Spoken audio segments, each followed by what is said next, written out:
Welcome everyone. This is episode 2 of the SCL game analysis.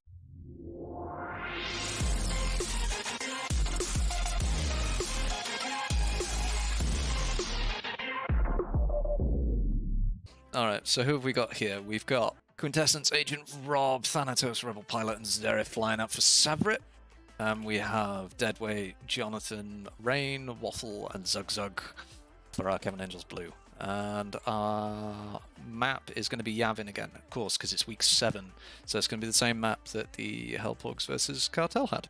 So we've got Deadweight and Rain in X-Wings, with Jonathan, Zug in Bombers, and Waffle in support. And on Savrip we have Zareth in support, Rebel Pilot, and Quintessence in Bombers, Agent Rob in a TIE Fighter, and Thanatos in a Defender. Do we see Agent Rob with Ion Torp, maybe? That'd be interesting to see. More recently, I know that teams have dropped the Ion Torp in favor of a double ion missile and ion lasers on the support. Now, both have got their upsides and downsides, but personally, I would say if you ever went with an Ion Torp, that's a really dumb idea. But it's how it feels with the dynamic of the team and what everybody's roles are. Because, of course, if you've got 2 ion missiles, then you're completely changing the way everything works. So it looks like for Cavern Angels Blue, they are rocking the 2 ion missiles. I believe Deadweight had a Proton Torp, and Rain is rocking the concussions. Oh, sorry, what did we see Agent Rob rocking there? I missed the payload on that one. Yeah, the other 2 are running standard farm builds, so that's fine. Standard farm for Quintessence, Agent Rob... Oh, it is Proton. You can only carry 2 of them. Oh, okay, my bad.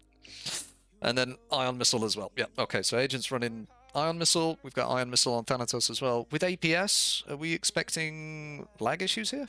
Standard farm and resupply beacons. Yeah, okay, cool. So, Yavin, again, we went over last time that you could use the cloud cover here, and I think we just saw one of the pilots use that there on the Rebel side. Yeah, he immediately tries to go down into those clouds there, and this is where those 2 teams start to meet. Let's see what happens with this AI farm. Little bit coming in for Savrip there, but then the first pack does actually get caught by Cavern Angels Blue, so I'm not sure why that full pack didn't connect. Maybe it was a missed off Goliath. The second pack comes in. So Cavern Angel Blue were able to pick up those 2 packs of AI. Pretty strong in the first kind of 4 or 5 seconds of meeting that AI, and Savrip appears to be struggling with it, even though they're on Empire. They should be there first. They should be able to get that off first. However, I do know that depending on the angle that you come in at, it can affect the way, how long it takes the AI to actually be shot down. Okay, so if we say that you're coming like directly at the AI, right? You're in line with this middle one. If you kind of angle yourself to be something like in between these 2, I'll make this a little bit bigger. If you fire off your Goliath, then instead of it just going straight in and hitting that, we take this from the side, so the AI are going this way, and the Y-wing is coming in at this angle, and it's symmetrical as well, so if you're coming in at the top at like this angle, and it has the same effect. So if you come in here, you fire off your Goliath here, what it'll actually do is it'll kind of spin around and then go for that. When you come in at these kind of off angles to the AI, then the Goliath takes a really weird and large path. This means that it takes somewhere between 3 and 5 seconds longer to actually hit the pack. Now, if you just come like straight at it, then it's always going to hit. If you come from 90-degree angles, then it's a lot easier. But the most effective way to take out an AI pack is just fire it straight at the middle one and fly straight at it. But obviously when you fly straight at it, that's the point where you're most vulnerable, because you have to fly in a straight line for it. So yeah, a little bit on how the angle of the Goliath affects how long it takes to actually hit. So I think in this particular case for Savrip, that's what happened there, because they had the first one come in for a couple of AI, and then nothing's happened in like 5 seconds. So who are we on board with now? Zug, and he's just fired off his multi-locks. So a couple of AI for Savrip here, and then it switched. Rain went on you. Yeah, so this is the point where Savrip get those first couple of AI to push that over, and then immediately Blue respond with a pack, another pack, and then, okay, it's just flipped over. So Savrip missing out on those first couple of packs there. Cavern Angels Blue really coming out strong with that early farm there. I really would have expected Empire to get on there first.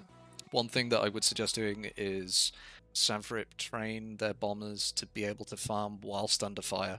Obviously, this makes multi-locks a hell of a lot more difficult to use, but it does mean the Goliath should still be fairly easy to pop off. It doesn't matter, like, if at the end of the opening phase, then it can go either way depending on any number of things that happens, but yeah, I'd certainly expect the first sets of AI to come in first for Empire, especially on a map like Yavin. A little bit more AI coming in for Savrip there, and a little bit more back and forth. It's kind of slowed down here quite a lot, really. You can see that Jonathan's under a bit of pressure here. Takes a decent chunk of hits to the back, picks up a resupply so he can continue farming. Does a decent job at balancing his shields here, but I feel he doesn't fully understand when he's under pressure and when he's not under pressure. When you've got a pack of AI, you can actually chaff your own packs, and that would mean that the lock-on is either delayed or it just doesn't... It forces the pilots to go, what the hell's going on, which costs them 3 seconds, and then after that they've got to try and reposition themselves for the same pack or shift to a different pack or shift to the raider. So it is quite powerful. What you find a lot of the time is that when you've got the opening like this, and especially on a map like Yavin, when teams use dumbfires, so they dumbfire those Goliaths to force the other team to focus on something else, whilst the rest of the team try and get in to pick up the rest of the AI, or just generally to apply pressure to the other team. You can use the chaff as well as lasers to intercept those dumbfires. Dynasty says that's what we had to do against Rando to stop their 200-meter golos on openers. Yeah, so the Randos did actually, they did that really, really well. They started going sub 200 meters and firing the Goliaths right in the face of that center AI, and it's really difficult to counter because you can't get the chaff in there, you can't get your lasers in there. You could try and body block it, I guess, but that'd be even more ridiculous. And Jonathan was under pressure, got resupply, got out. Zug still trying to look for those farm, and the morale is still in favor of Cavern Angels Blue. We're 1:06 left on the clock, so it's been about 25 seconds. See, he's got full payload here. Well, not full payload, but he really should be looking at like a different pack to try and balance that out. What happened there? Oh, Rebel pilot went down. So a little bit of farm came in, trickled in. Rebel pilot's under pressure, and that forces the opening phase. I think Xerath had a little bit of a bonk there as well, unless he didn't balance his shields. You see that there? He lost like a third, 25%, a third of his hull. He really should have either balanced his shields or not bonked. Everybody other than dead weight at the minute is looking really strong for Cavern Angels Blue. Zug out of weapons here, but he is running standard, so that will regen quite quickly. So at this point, Savrip really need to be putting pressure on Waffle. I don't think Waffle was actually pressured that much, if at all, in this open. And so that's meant the farm won the phase. Other than the death on Rebel. But I can't see too much happening with the Raider here, and I can't see much pressure from Savrip on the actual Cavern Angels Blue players here, which is kind of costing them because it's allowed Blue to just constantly farm. So they got those two kind of big packs in, and then after that it just kind of like slowly trickled in. A little bit here, a little bit there. Oh, you went for the bombers on open and then Waffle on flip. Okay. Yeah, so at this point, when Rebel does go down here, we should see Waffle being put under a lot of pressure. Deadweight got a bit of pressure there. Again, Jonathan not doing a great job of understanding when he's actually under pressure or not, unless he's trying to reposition himself for something else. Yeah, the shield skipping on these guys is on Cavern Angels Blue is pretty good, to be honest. It's just their kind of awareness, especially on Jonathan, that needs to improve. Okay, so it's been 24 seconds and the shields on Delta have only just come under half. That's actually pretty big. Yeah, you can see Waffle there. He's got no shields. He's getting damage being done to him, which is fantastic. It's just forced the delay on taking down those shields. And that's what you really, really need. It gives your farmers time. So by this point, Rebel is back on the field as well, and he should be farming. The Raiders' shields should have also gone by this point. Like 30 seconds into the half, the Raiders' shields really should have gone by now. But I like the constant pressure there on Waffle. He should go down in a moment, and shields go down on Delta there at 26. So that's actually taken a full 10 to 14 seconds longer to take down Delta shields because Waffle was under that amount of pressure. I don't know if he got off marks. I didn't see anything, but he could have. What this means is just that the bombers can't really, like Jonathan, Zug, they can't really do too much because their primary job on attacking these cruisers is to make sure that the top and bottom turrets are stripped. Now, we talked about positioning for that last time with the Goliaths, and if you get a little bit of laser fire on the missile turrets, pop off the Goliath on that, then it takes them out. You strip 5 turrets on the top, and you'll strip 5 turrets on the bottom as well, I think. Yeah. And then there's just that one little one at the back. But if the shields are still up, then that means that they have to aid in melting the shields. It just means that they're a hell of a lot less efficient. So there's a pack. Yep, good. Morale's already half. Delta's, or almost half. Delta's not got too much damage going into it. Yeah, you can see there was the bottom turrets had been stripped. So that's where that chunk of health for the frigates has gone. At least the front 2 turrets have gone. I don't know if the other ones have. Picked up a player kill as well. So yeah, the resupplies are not happening for them. There is no Mark, by the way. So you guys are actually running Mark. And Zug is out of Goliaths here. When he was attacking that, though, what's he doing? Yeah, so he's trying to strip turrets with his lasers at this point. So he either got out of the opening phase without any Goliaths, or he used Goliath's not in the right place, because if there's 2 Y-Wings on the field, there really shouldn't be any turrets on this first frigate. Decent job of farming, but it is taking a while to get that in.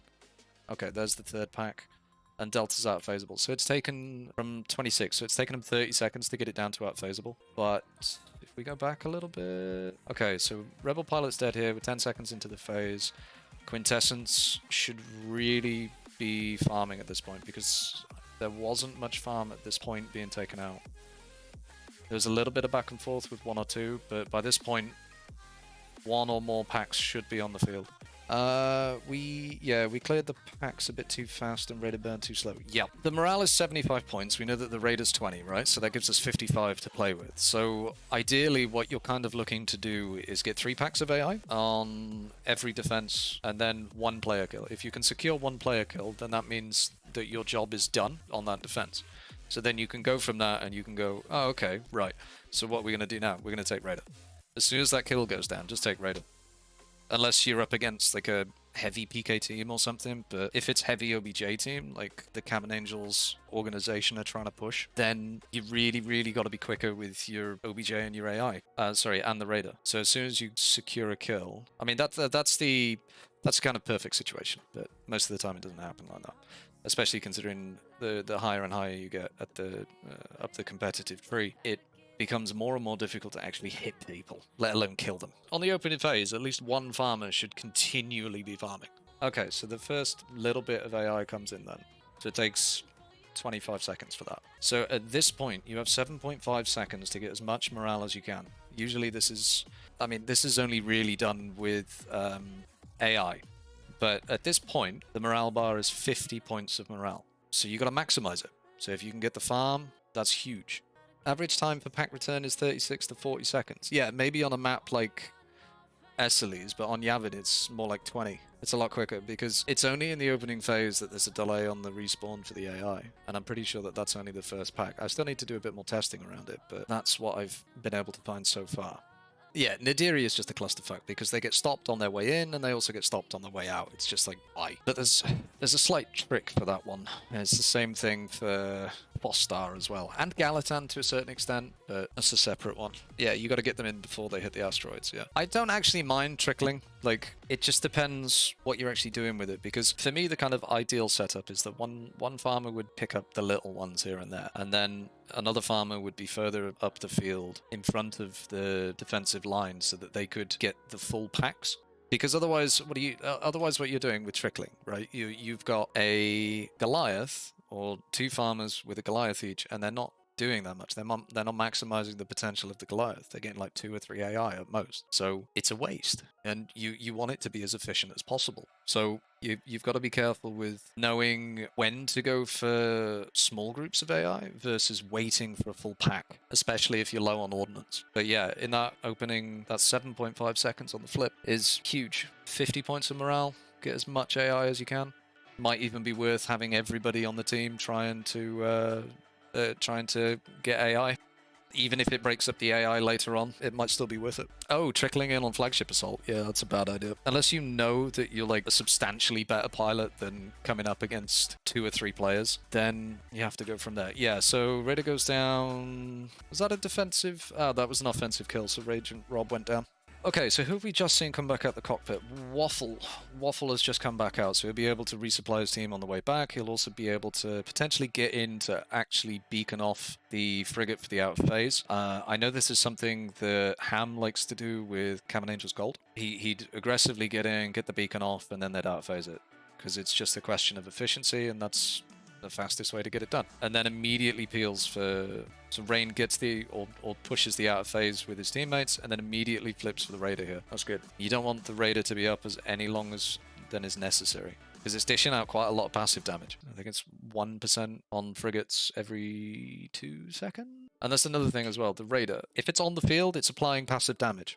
If it doesn't have turrets, it's applying passive damage. Even if it's out of range. If it's on the field, it's applying passive damage.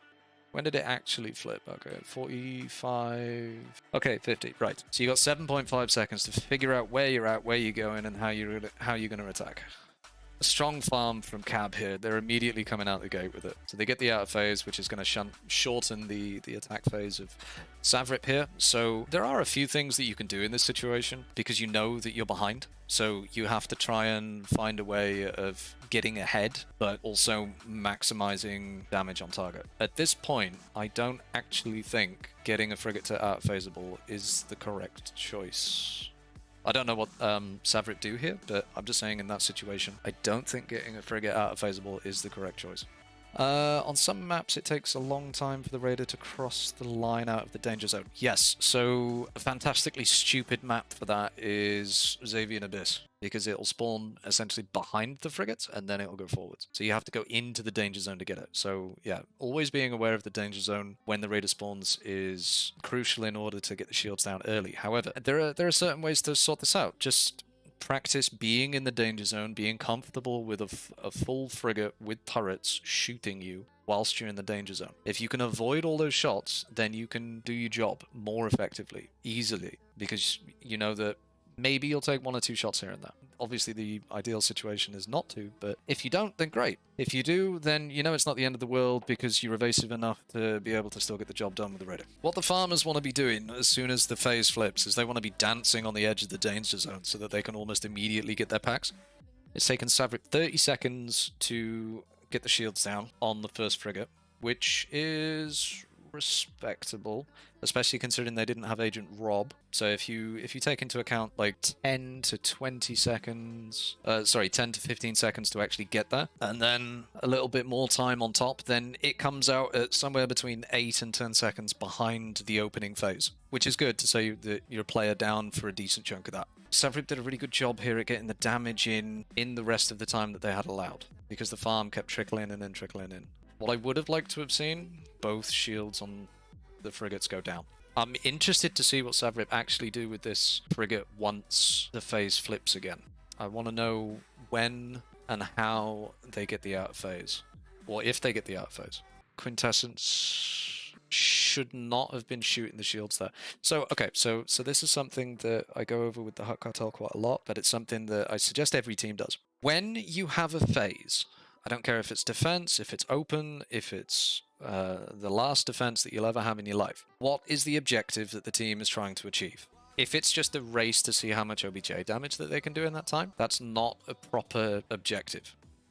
I'm not saying that's what either of these teams are doing here. What I'm saying is that classifying that as an objective is wrong. That is not an objective. That's just kind of like a standard meta, but there's a lot of decisions underneath that actually make it possible. So Thanatos come in here, get the ion off, that's good. We see Agent Rob come in. Does he get an ion off? Dumbfire? Yeah, okay. They get 2 ion missiles off on it. I would like to have seen Xerath do some ion damage onto that, but he's low, so as long as he survives, that is more important than actually doing anything else. The only reason that I would take APS is if I'm coming up against ICT. Otherwise, I do think it is a waste, and you're just not dishing out enough damage. Okay, so Thanatos is running burst cannons here, so that's not bad in terms of damage output, but Ion Missile and APS. You don't have anything else. If you're not coming up against heavy ICT, then and there are even ways around that without APS, but you have to consider it as more of a team dynamic to be able to effectively handle ICT. But I do think APS is a mistake. Because it doesn't take long, especially in the defender, to actually regen any of these systems, other than shields. Shields are a bitch, but I think that's how they balance it out. APS is a toss-up between damage output versus shield survivability. Now, I see a few people occasionally shifting it into weapons, and that's fine if you're not under pressure, but it's still not great. Okay, so morale's over half. We see 2 ion missiles go out to Charlie. This is where everybody starts to melt the hell out of Delta. Okay, so Agent Rob there, trying to get the frigate out of phaseable even lower. So it's just like a really, really quick thing to be able to do. Okay, so this point here, Quintessence, has got issues, right? Doing that ain't gonna do shit. This is why I bring up what's the actual objective of your team. What's the thing that you're trying to get done in that phase? Quintessence tries to get a bit of damage off on the Nebulon here. Even if it's a fleeting moment and it's just and that's it. Wrong. You are wasting time. You should be looking at your pack. You know that the phase is about to flip, so it's not even though it was like half morale or something. You know that the phase is about to flip, and you know that you need to start farming, especially considering you got shields up, which means that you can actually get in quite a lot of farm before that frigate actually drops. Okay, so Rebel Pilot gets ioned and taken out. So immediately, Cavern Angels Blue have gone for like really hard PK here. They take out Rebel, and then they go after Agent Rob. Xerath's not long been on the field, but Agent Rob gets taken out as well. Quintessence is low, but Quintessence still had a full payload. And you can see that by the AI coming in. So let's just check when this actually flipped. Okay, 2740. Then we got Rebel as well as Agent Rob going down. Thanatos and Quintessence taking a bit of damage as well. Yeah, they just went really heavy PK. But Quintessence did well even when starting not in the correct position to get that AI. With a bomber down, do we agree that the frigate should have been taken out at that point? I want to see, but alright, Garrett, before I give my judgment on whether taking out that out of phase then was a good idea, I want to see how the rest of this defense plays out. Okay, so we got a lot of beacons going off. Jonathan's low, Deadweight is about to go down, Zugzug's out of ordnance. So even though they got those kills in the open, Waffle has got a lot to do here. Got to look after 3 different pilots. And I know the cooldown for the resupply is like 6 seconds or something stupid, but you still got 3 pilots to look after. 2 of them are in serious trouble. 1 of them is comfortable but not doing damage. So it's a lot, and you only get 6 to start with. And they only deal 50% hull regeneration. But we do have Jonathan coming in with full ordnance. That wasn't a bad Golo. Slightly missed its mark, but not by much. That was a really solid Golo for taking out those bottom turrets. Okay, so where are we looking? What's that Raider doing, and why is it not dead? Okay, so Savrip are back out in full force now. Agent Rob has actually switched out into a Interceptor. Turret's gone. Delta, at the very least, is going to be out phaseable here. And they pick up a kill as well. Deadweight goes down, finally. So Savrip looking really strong for this defense. Waffle Potato had to get out of resupplies, out of chaff. So Savrip did a good job in forcing him out there, which means that if Blue decided to push through the frigate, given where the morale is, then it would mean that they would get to the ISD without any beacons and resupplies, which is very dangerous for a lot of pilots. You need 2 plans when you attack a flagship. The first is with a support, with resupply beacons, and the second is without. If a Raider went down now, phase would be almost done. I think you need 3 or 4 points. But they pick up the kill on Deadweight instead. Bit of AI comes in.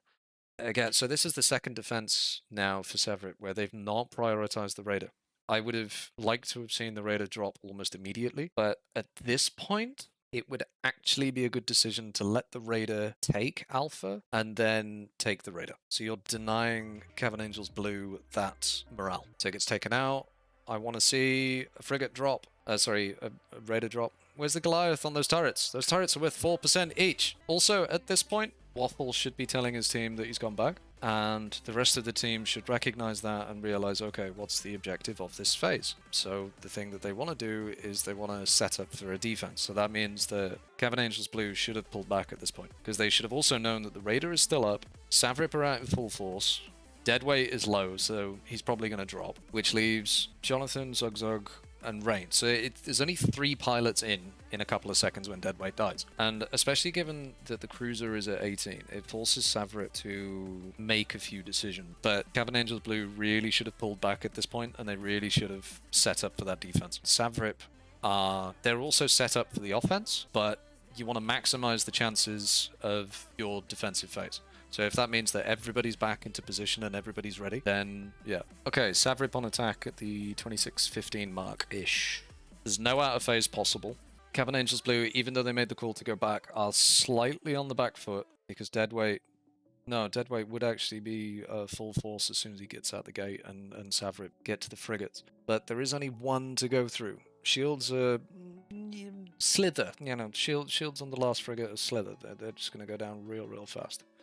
So Cavern Angels Blue really need to prioritize the raider here. They need to prep it for as soon as this frigate goes down. Standard damage. Oh, Zareth gets ioned though. And gets caught in the clouds a little bit. Zareth should drop here, to be honest. That farm's coming in quick though. Jesus. Okay, so it looks like Cavern Angels Blue opted for heavy farm and everybody else on PK here, which is kind of the standard setup. So 2 packs of AI come in, Charlie's at half, Morale's now at half, Zareth gets ioned, goes into the clouds, comes out, and gets taken out. They pick up a kill. What's that Raider like though? That's what I want to know. Okay, Raider shields are still up, that's a mistake. That should have almost been the first thing to go. Having said that, I like the point at which Zareth goes down because it denies beacons on the flagship attack. So they're not able to get that insta ion on one of the shield jets. Let's see how the attack goes, because the morale's half, so again, Savrip need to be thinking about, okay, morale's half, what's the objective here? At this point, if this was me, my objective would be shield gens down, targeting if you can, otherwise fuck off. Because Savrip need to be in position to be able to defend the ISD. If they're not, then teams can one phase an ISD or an MC with a full bar of morale. If I knew that my team were going to melt through the last frigate, then I probably wouldn't put beacons on it. Because everybody's focused on OBJ at that point. Everybody's focused on burning through it as quickly as possible without beacons so that then you can get to the flagship. I don't like the approach from Pilot there, but it does get the job done. Oh, the bonk cost him. Oh, that was a very costly bonk because from 74 HP, bonks just gets taken out. The Rebel comes in, and he had to turn around to get into this as well. Nobody else was dead. Zareth's the only one that was dead. These shield gens should be dropping at the same time. So when does it actually drop? The timings are important for this kind of stuff. 25-29, okay. And then the farm resumes. Bonk, death. It's less than 50. What happened there? Was Quintessence and Agent Rob under significant pressure? It shouldn't be taking 30 seconds to take down shield gens. It should be taking 10. I've done the math, and if you're in a TIE bomber, you can drop the shield gens in less than 4 seconds. Yeah, so that just left you for the shield gens, which makes sense because when you came in on the shield gen, you were not under pressure, Rebel. So you got a really nice clean run here without anyone on you. Missile evaded somehow. That is such a shame. Were you trying to peel around for the other shield gen around the tail there? Did the Raider actually go down here? Did the Raider flip the phase, or was it farm? Raider does flip the phase, okay. That could have happened a lot quicker though. But in saying that, it did. Cavern Angels Blue were able to protect one of their shield gens, which stops an out of phase, but morale's half anyway, so you could even just sacrifice shield gens, because you shouldn't really be expecting another defensive phase now. You should just be going all out and having ISD down in one run, because you're defending your flagship at the moment, meaning people can go in and resupply if they need to, and then after that they can just come straight back out and just melt the thing. Because you also got a full bar of morale as well. So there's only one resupply here. That's a mistake. Waffle should not have gone in. Waffle should not be going in with one resupply, unless the point is to get Mark off and then come back and get resupplies and come back out. That's the only thing that makes sense there. Oh, but Quintessence went down as well. Shit, just on the flip there as well. But Rebel Pilot's back out now as well. So no farm happens, or no setup for farm can happen here for quite a while. That's quite costly. Nice ion missile on the Raider there. That happens quite quickly. So in this situation, you need to prep the Raider and defend your shield gens.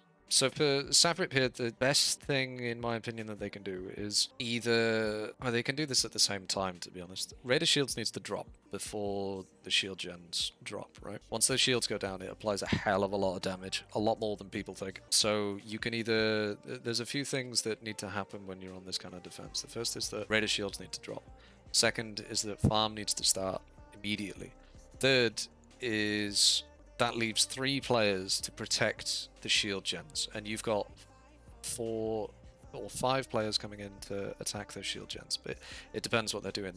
The attacking team might use their support to try and help ion one of the shield gens. Most of the time they just go straight for power because the ISD or the flagship will be beaconed, and if it's beaconed, then single ion missile does the job. So I know a lot of teams opt for either a double disable, or they go for a single disable and a destruction of the other one. And if you time it right, doing that will mean that you will take down the flagship before the shield gen is back up. Before the shields are back up, sorry. Because you get 30 seconds regen time to get the shields back up if the shield gens are not disabled. And then you've got another 30 seconds on top of that for the shield gens being disabled.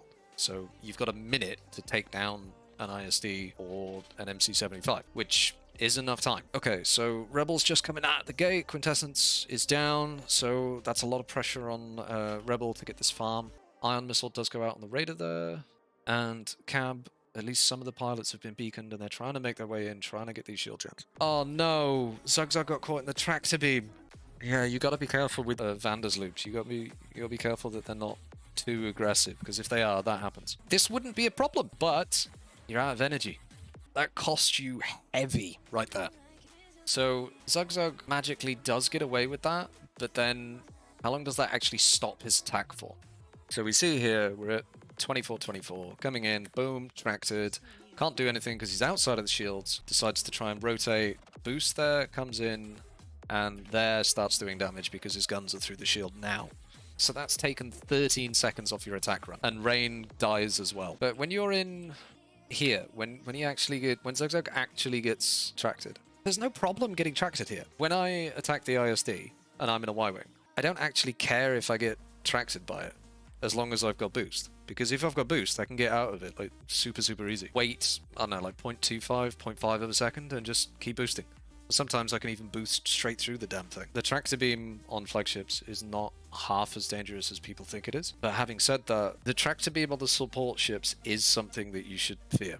It's very difficult in this game to win a one-on-one. So your team really need to prioritize 2v1 or sometimes even 3v1. The bombers, whilst they're farming, they can actually get some juicy shots on which make the difference for certain kills in certain situations. Obviously that takes quite a lot of discipline and practice, but it is doable. Farm comes in, another kill comes in. I think the Raider shields are still up. This shield gen is going to drop. The other one's been disabled, but in this situation, Cavern Angels Blue really need to destroy both of them and possibly even sack off the shield gen and just go for targeting instead. Because of the movement mechanics and the maneuvers that pilots use, it just means that to be able to hit something is like, oh my god, wow, to begin with. And then to continue that pressure to the point where they make a mistake or where you can secure a kill without them making a mistake takes an extremely long time. This is why the OBJ race has become the meta, because it's easier and it's quicker, it's more efficient. And at this point, yeah, Cavern Angels Blue really need to be lining up those AI packs. There's another kill picked up here.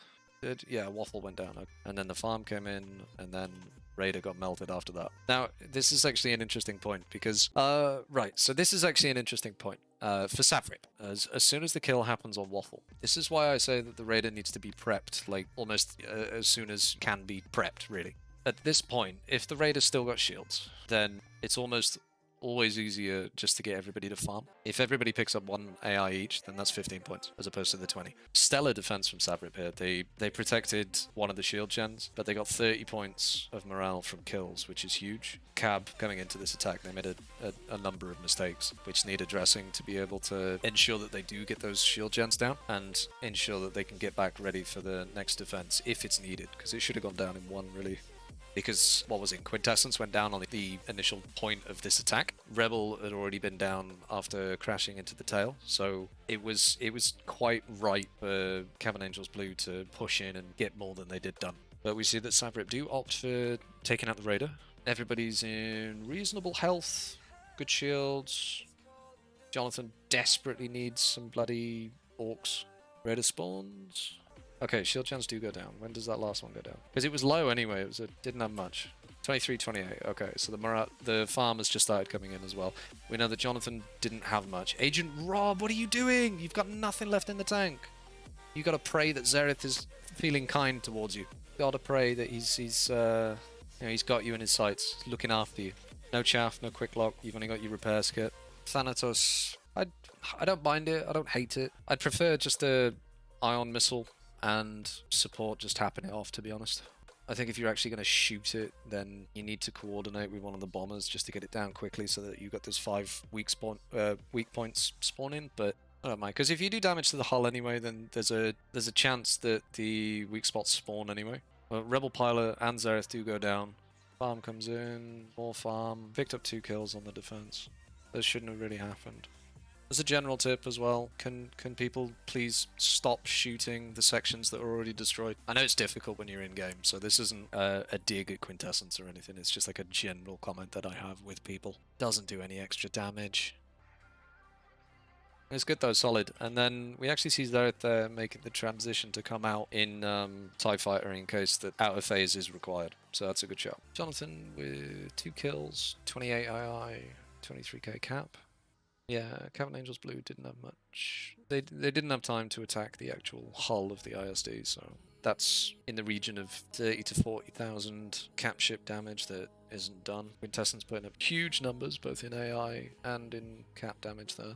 Xerath and Waffle, yeah, you never really expect too much damage from them. But there's a secret 7th column that's just off screen. There's a secret 7th column that shows the ion damage, and you know that's where my supports sort themselves out. Agent Rob and Rain both getting 5 kills. That's pretty big. But Cavern Angels Blue coming out on top with kills by 1. But the farm very similar. Deaths. Cavern Angels Blue 6 deaths, and Savrip 10 deaths. Ow.